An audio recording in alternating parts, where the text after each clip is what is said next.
दिवाळीतल्या फराळातला शंकरपाळी हा प्रकार खुसखुशीत असा, थोडासा गोडवा, थोडासा खारटपणा आणि तुपाच्या मोहनाने आलेली खरपूस अशी चव.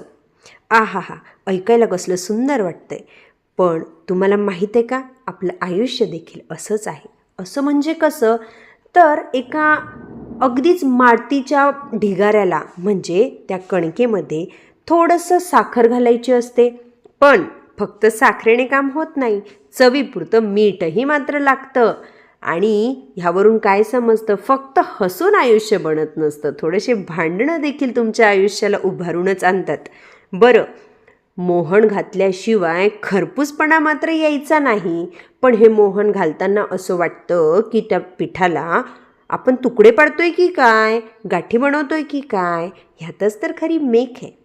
ह्यामध्ये जे मोहन घातलेलं आहे ते आपल्याला एक संध करण्याची आपली गरज असते, जी पद्धत असते, ती तुमच्या कणकेला अप्रतिम पद्धतीने एकत्र बांधते.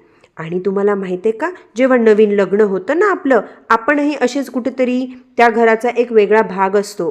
पण सारखं त्याच घरातल्या त्याच लोकांसोबत त्यांच्याशी मिळतं जुळतं घेतलं की आपण देखील असे एक संघ कणकेसारखे होतो. आणि मग माहीत आहे, असंच आपलं नातं अगदी नेहमी एकसारखं कसं बरं राहील. थोडंसं कापूया, गरम तेलात तळूया आणि मग जे खरपूस शंकरपाळी खरपूस नातं बनेल ना, त्याला मात्र तोड नाही. काय वाटतं, कमेंटमध्ये नक्की कळवा. धन्यवाद.